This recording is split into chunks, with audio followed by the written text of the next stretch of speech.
Welcome to Scale Model Basics. I'm Aaron Skinner. We're going to mask and paint digital camouflage. If you're not familiar with digital camouflage, you can find it in all kinds of places these days. Fighter aircraft, armor, cars with digital camo wraps, uniforms. I don't know, there's probably even a ship or two out there. So what are you going to need to paint digital camouflage? Well, first, the model, the paints, straight edge, sharp knife, tweezers, and plenty of tape.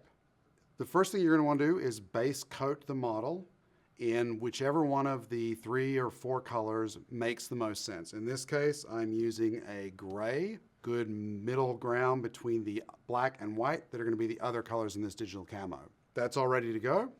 The next thing you're going to do is cut tape. Now, there are cutting templates. Tim talked about them a couple months ago in a tooling around, I believe.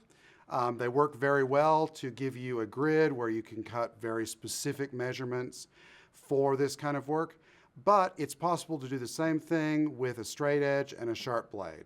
That's what I'm going to do. So first of all, take a piece of tape and lay it out onto your cutting mat.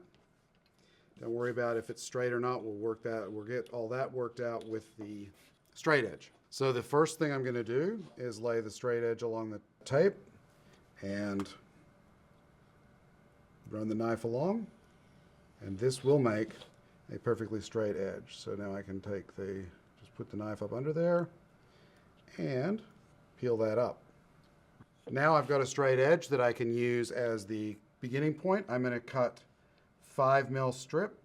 So I'm just going to use the knife to mark the cut, and then the same up here,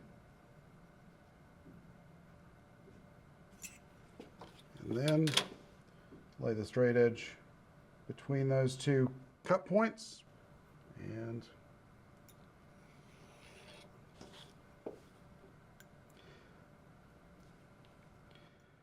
yes, this is going to waste quite a bit of tape.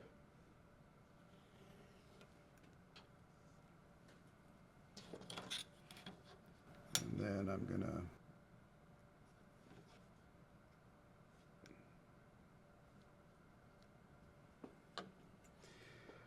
now obviously you would normally be using a pattern to follow for whichever aircraft or tank or whatever it is that you're building. So you would be cutting to that pattern. I'm not really cutting to a specific pattern right now, so I'm just going to cut a bunch of shapes, then piece them together to make a good looking digital pattern. I'm freehanding the angle. If you want to be very specific, you can always use a square to do this. Now, I could also be measuring the lengths. I'm not doing that here because most of the digital patterns are a little less specific about those individual lengths. And as I piece it together, I can sort of affect those. If you wanted to, you could also go that other route. In fact, you know what? I'll just go ahead and do that.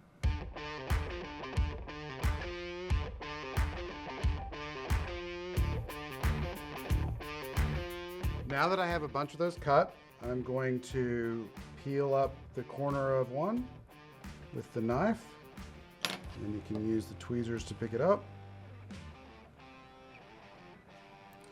And then it's just a matter of placing it on the model, which is easier said than done sometimes. It's a little fiddly because this is, again, there is no quick way to do this unless you buy a pre-made digital camo set for a specific vehicle, which are available, but what's the fun of that?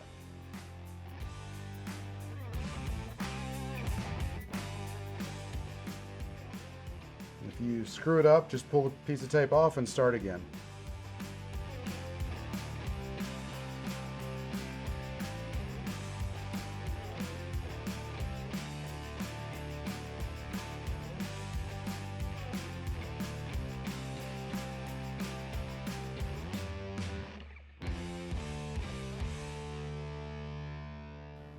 The other trick here is to make sure you're getting them as square with each other as possible,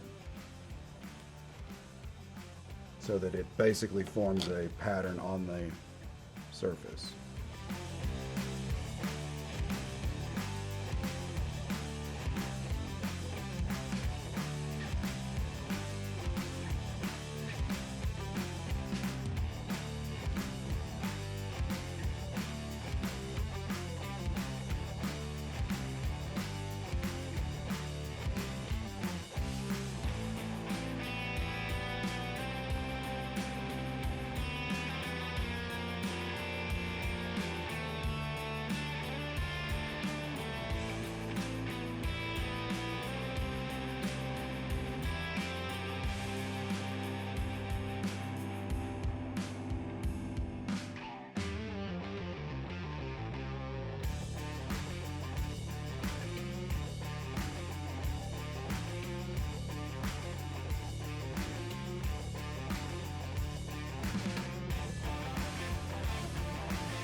So that's kind of the first layer. Now remember, what you're masking here is that underlying color, in this case, the gray.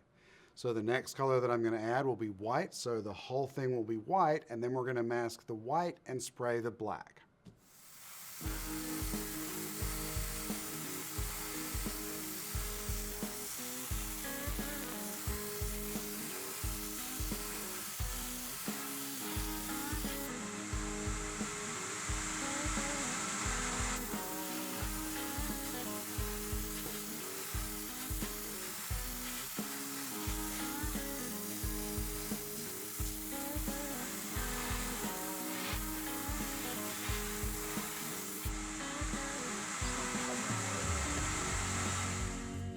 White's on, now I'm asking for the third color.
So we're back from the paint booth.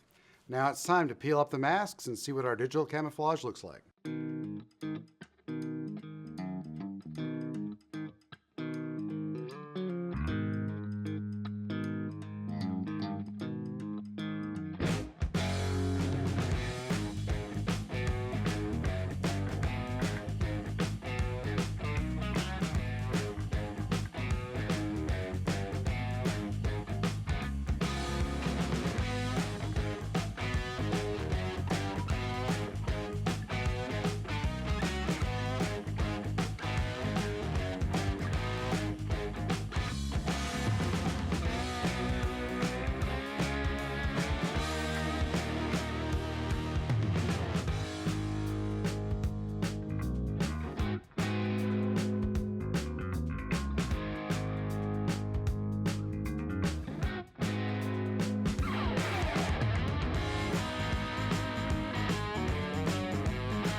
Those are the basic techniques for masking and painting digital camouflage.